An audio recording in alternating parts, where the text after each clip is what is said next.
是。龙高那包地多得苦工了呢，地多。是还容易去带哩，地多变那了哈，đầu tư to theo. Nè, khắc ư nhà đi tiêu. Wow, đã chạy đi.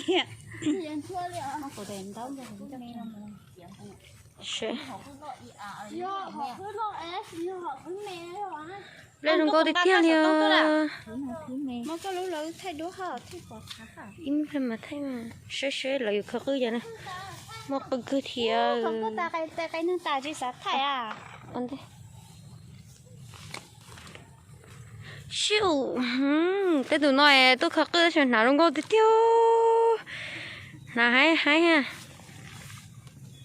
sẽ để dùng để đó tao sợ đó, không có hàng liêu nữa, khó xia khó sợ, sau một cái mối chuyện xe, tí dụ sao phải cho thứ sợ là thứ ba con giờ dụ bài, nó phải cho lỡ, đã sợ chừng nó mua cái mối, bỏ lấy một nó phải cho đi lên, thì tôi nói sao, thắt thay của lúc đó. Nào tôi là hay đi tiêu có chuyện chấm lên lại có đi lò không có chơi cái nào có tôi chưa xả đúng câu rồi nè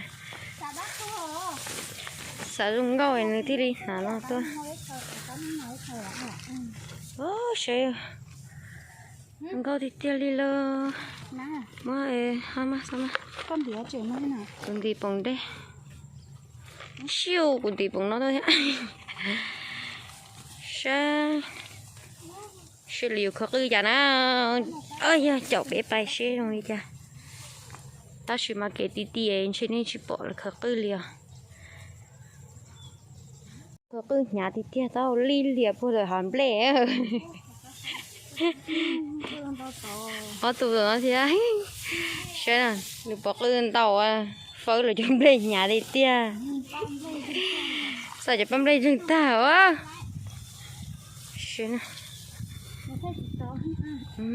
tụi bé nói cho cam bao lì của bác khi này giờ bên này họ tụi nó ra là yêu xong họ tụi nói cho tụi số tụi nói cho mày hơn nữa họ tụi nó nói cho đỡ lì xíu cứ lên tàu sao ông có giật cứ trong nhà mà sao cứ lên tàu sẽ ông khờ tao cứ tàu bò trà đó một số khờ xuống.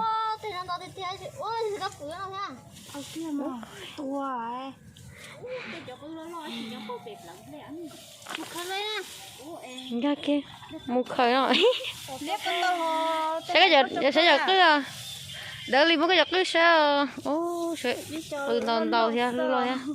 Sẽ yêu ông khờ cứ yêu không khí rồi. Mà sao? Còn này. Ồ, lo khơi lên nữa nhỏ chỉ mua lại về tua lý ảo xí hả họ bao lì nhà một khâu chùa của giữa anh cả vừa hàm lẹ à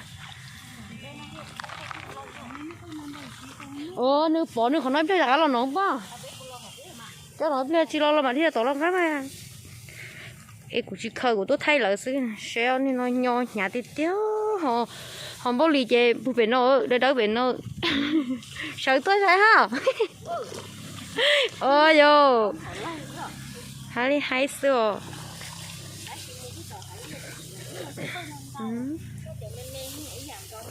xếp lên vô tôn tao bộ trà này chị cũng rất là khơi lực